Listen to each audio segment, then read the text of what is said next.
Good morning, students. Today we will study lesson 4, metals and non-metals. Elements can be classified into two groups, metals and non-metals, on the basis of their physical and chemical properties. Now, what are metals? Metals such as iron, copper, tin, silver and gold. Metals are actually hard and shiny in appearance, and non-metals are not so hard and dull in appearance. And there are some elements which show property of both metals and non-metal. They are called metalloids. So here we are going to study the occurrence of metals and non-metals. Only some metals like gold, silver, platinum, etc. are found in free state. Most metals are found in the combined state as oxides, sulfides, silicates, carbonates, etc. Some non-metals are found in the free state like helium, neon, argon, etc. And some are found in free and combined state like sulfur and phosphorus. It means some metals and non-metals are found in free state while some other are found in combined state. Now we will study some of the non-metals. Nitrogen. Nitrogen mainly occur in the free state in the atmosphere. About 76% by mass of the air is nitrogen. Means nitrogen is the component of the air. In the combined state, it is constituent of minerals such as chyle and nitre. Oxygen. Oxygen is the most abundant element in the Earth's crust. It occurs in the free state in the atmosphere, forming about 23% by mass of the atmosphere. And oxygen also we require for inhalation for the process of respiration. In the combined state, it also occurs as a mass of water, as a constituent part of water. Water is having formula H2O, where oxygen is 89% by mass of water. It is also present in combined state in the earth crust as oxides, carbonates, silicates of metals. Next comes carbon. In the free state, carbon occur as graphite, diamond and coal. Diamond and graphite are pure form of carbon. Coal contains 60 to 90% of carbon. In the combined state, it occurs in the atmosphere as carbon dioxide. In the earth crust, it occurs as carbonate of metals and as fossil fuel.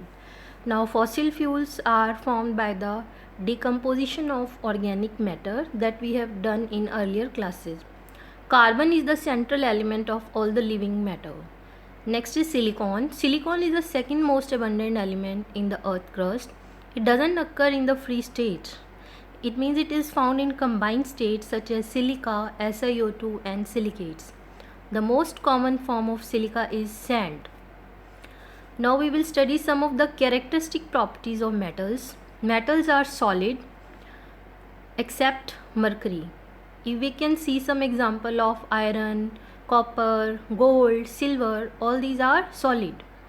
Metals are hard except lithium, potassium and sodium. Sodium is so soft that we can even cut it with the help of knife. Metals have metallic luster. Luster means shiny surface. All the metals like gold, copper, silver, all are having shiny surfaces. Metals are malleable. Malleable means we can convert them in the form of sheet by beating with the help of hammer. For example, aluminium foils that we are using for packing food items, various food items, are actually formed due to the property of aluminium metal of malleability. Metals are ductile, means we can convert metals in the form of wires. For example, copper wire that we are using for our electrical purposes. Metals have high melting point except gallium and cesium. They do have so low melting point, if you will keep the gallium and cesium elements on your palm, they will melt. Metals have high boiling point. Metals are good conductor of heat. The best among them is silver and copper, and the poor is lead and mercury. That's why we are making our cooking utensils of copper bottom, because this is also a very good conductor. Metals are good conductor of electricity. Best conductors are silver and copper. That's why the electrical wires are made up of copper. Silver, it's costly, that's why, bit costly, that's why the wires are not made up of silver, although silver is also the best conductor. Metals are sonorous. Sonorous means if you will hit the metal surface with a stick or anything, it will produce some sound.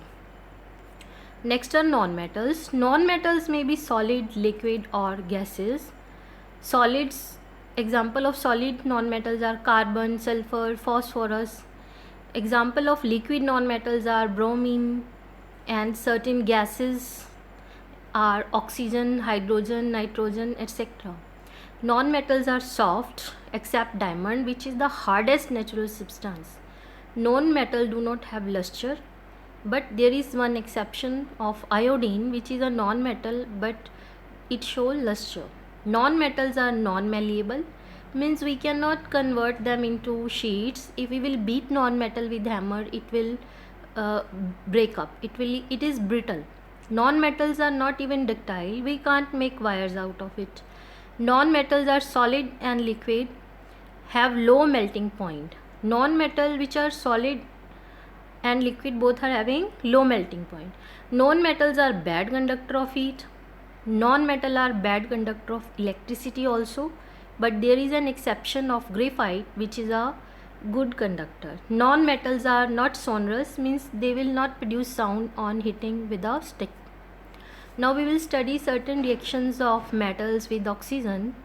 Copper reacts with oxygen. Copper is having formula Cu with O2 to form CuO. CuO is the formula of copper oxide. Likewise, aluminium having formula Al will react with oxygen to form aluminium oxide having formula Al2O3. Students, now we will study the property of metals with water. Na, which is sodium, reacts with water to form NaOH, sodium hydroxide and hydrogen. K, which is potassium, reacts with water to form KOH, which is potassium hydroxide and hydrogen. Ca is calcium, which reacts with water to form CaOH twice, that is calcium hydroxide and hydrogen. Al is aluminium, which reacts with water to form Al2O3, that is aluminium oxide, and H2.